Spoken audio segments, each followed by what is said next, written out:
Сыктывкаре проводили на экскурсию первых пассажиров ретро-поезда «Сыктывкар-Микунь». Состав тянет самый настоящий послевоенный паровоз. Он был построен в 1955 году и 30 лет колесил по железным дорогам СССР.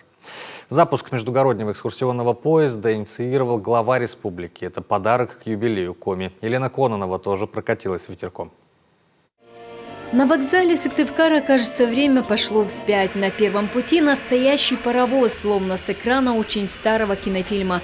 Историки-гиды под стать стальному раритету. На них форма, точная копия той, которую носили первые работники железных дорог. Этот паровоз был построен еще в середине прошлого столетия.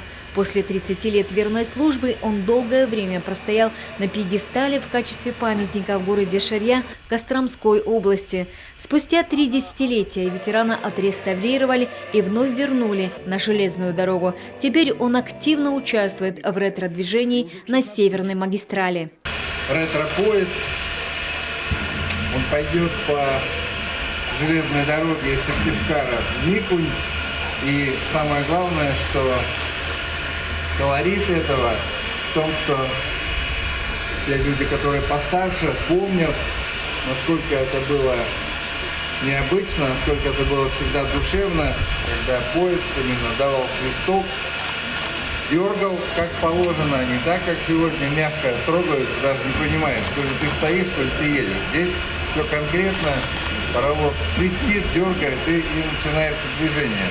Для пассажиров ретро-поезда экскурсионная программа с посещением музеев и монастыря в старинном селе Усть-Выемь, которое еще в XIV веке стало колыбелью и сердцем православия Коми.